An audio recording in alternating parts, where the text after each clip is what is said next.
बिस्मिल्लाहिर्रहमानिर्रहीम। अभी इस वक्त मोमन कौम का दीनी माहौल मिसाल में बयान किया जाता है। जब बाहर से लोग यहाँ आते हैं तो बहुत ज्यादा मुतासिर होते हैं, इस माहौल पर रश्क करते हैं। क्या आपको मालूम है कि इस कौम का यह हाल था कि अगर आप उसको पढ़ेंगे तो हैरत में डूब जाएंगे। इसी मिसाली कौम में एक वो वक्त था जब कुरान पढ़ने पर दंड लगाया जाता था और कभी नमाज जनाजा के बगैर ही मैयत को दफनाया जाता। गांव में मस्जिद बनाने को मनहूस समझा जाता। अगर ज्यादा बारिश हो जाती तो बारिश को रोकने के लिए लोग बिल्कुल नंगे होकर बाहर निकल आते।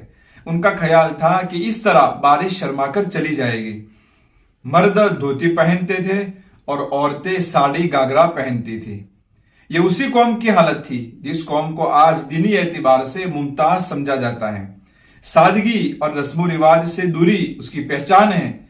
उसके पीछे कौम के मोहसिन हजरत मौलाना नजीर मियां साहब रहमतुल्लाह अलैह की अनथक मुखलिसाना कोशिशें हैं। मैंने पहले मौलाना नजीर मियां साहब पर एक वीडियो बनाया था, लोगों ने उसको बहुत पसंद किया। उस सिलसिले को आगे बढ़ाते हुए ये दूसरा वीडियो बना रहा हूं।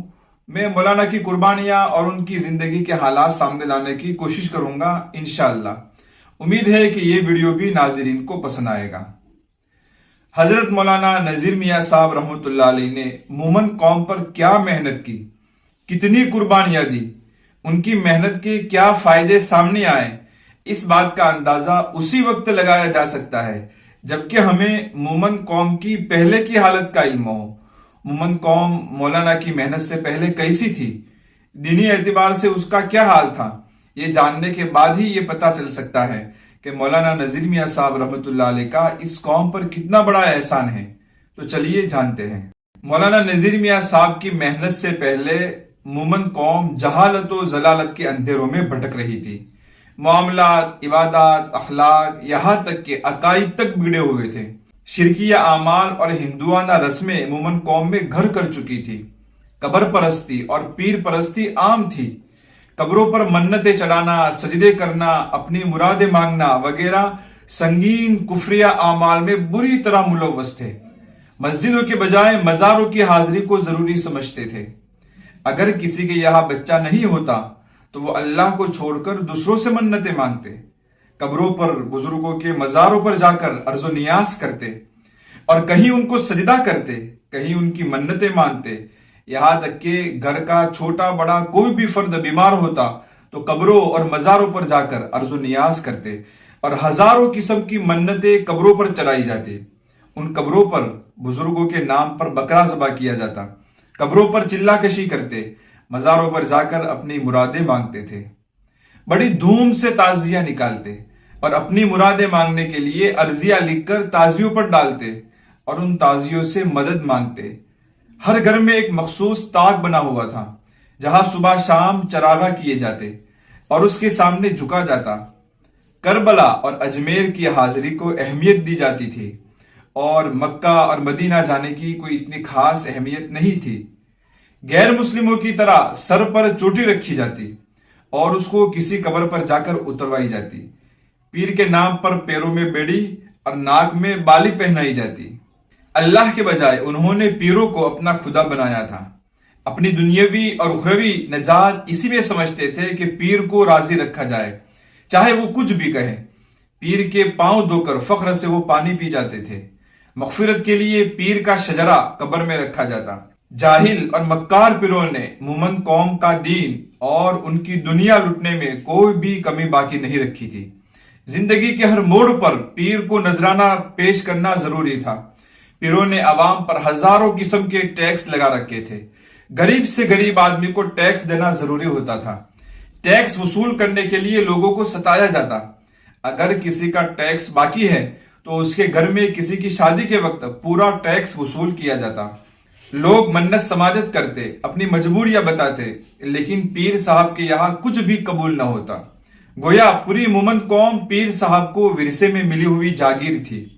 मोमन कौम सिर्फ पीर की ख्वाहिशात पूरी करने के लिए जिंदा थी और गुलामों से भी बदतर जिंदगी गुजार रही थी। निकाह के वक्त मखसूस टैक्स थे जिसकी अदायगी गरीब से गरीब और मुफलिस से मुफलिस आदमी को भी अदा करना पड़ती थी। اس کے علاوہ شادی میں اتنی رسمیں تھی کہ اکثر اپنی قیمتی چیزیں گروی رکھ کر بنیوں سے سودی قرض لینا پڑتا. ان قرضوں کا سود ادا کرنے میں انسان کی زندگی نکل جاتی اور اصل قرض باقی رہتا. مومن قوم کے اکثر گھرانے بنیوں کے قرض دار تھے. لوگوں کی زمینیں اور جائیداد اور زیورات بنیوں کے پاس گروی رکھے ہوئے تھے. ایک طرف بھاری رسم و رواج، ایک طرف پیر کے ٹیکس اور مطالبات، اور ایک طرف بنیوں کا سود. ان تمام چیزوں نے مومن قوم کو تباہ حال کر دیا تھا. یہ سارے حالات سن کر بھی رونگٹے کھڑے ہو جاتے ہیں. نماز جنازہ پیر صاحب کے علاوہ کوئی بھی نہیں پڑھا سکتا تھا. بعض اوقات کئی روز جنازہ پڑا رہتا اور جب پیر صاحب کو فرصت ملتی تب نماز جنازہ ہوتی، اور بسا اوقات بغیر نماز جنازہ ہی میت کو دفن کر دیا جاتا، اور چھوٹے بچوں کو تو اکثر نماز جنازہ پڑھے بغیر ہی دفنا دیا جاتا، اور نماز جنازہ کی باقاعدہ قیمت مقرر ہوتی.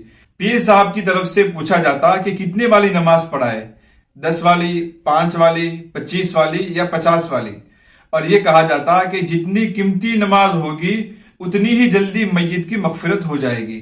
عوام کی جہالت سے بڑے ناجائز فائدے اٹھائے جا رہے تھے.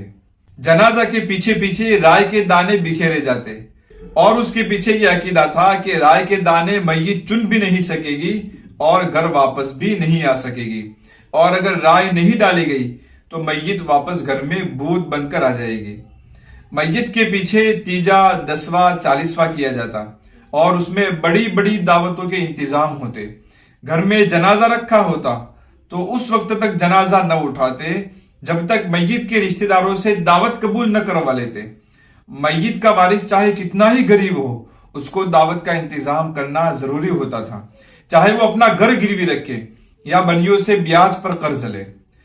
وراثت تقسیم نہیں ہوتی تھی. عدت ختم ہونے سے پہلے دوسرا نکاح کر لیا جاتا. تعلیم کا یہ حال تھا کہ پورے مومن قوم میں ایک بھی عالم نہیں تھا. مدارس اور مکاتب کا نام و نشان نہیں تھا، بلکہ جاہل پیروں نے اور شریعت کے لٹیروں نے قرآن پاک کے پڑھانے کو منع کر دیا تھا اور دین کی تعلیم کو حرام قرار دے رکھا تھا. بعض جگہ قرآن پاک کے پڑھنے پر 51 روپے جرمانہ لگایا جاتا. ایک یہ بھی عقیدہ تھا کہ اگر گاؤں میں مسجد بنائی تو وہ گاؤں اجڑ جائے گا اور وہاں تباہی مچ جائے گی، لہٰذا کسی گاؤں میں مسجد بنانے کی اجازت نہیں ہوتی تھی.